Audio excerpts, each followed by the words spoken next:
G'day guys, Grumpy Trev back again with another 5-minute bite-of-minute review. What have I got? This little thing. Can't see it? That's what it looks like.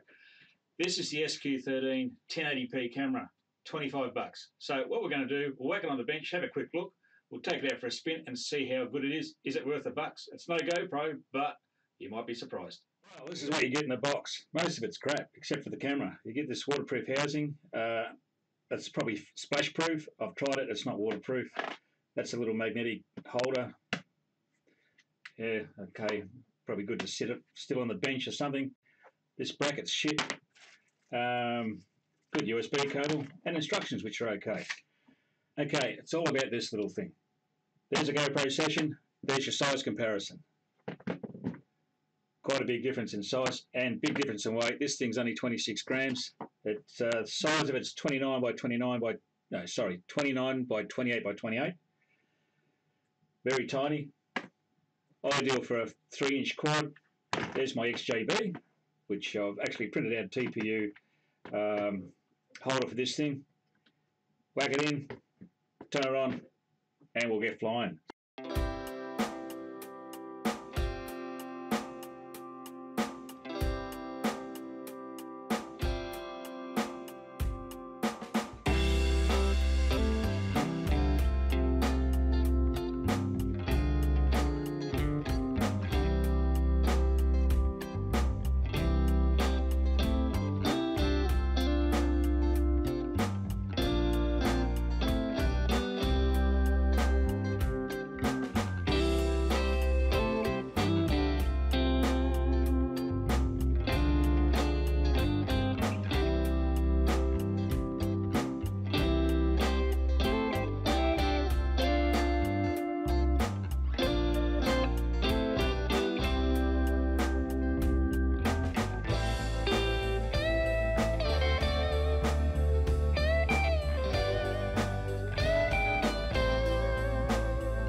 Well guys, I do like the video out of this. For 25 bucks, I really can't believe how good it is.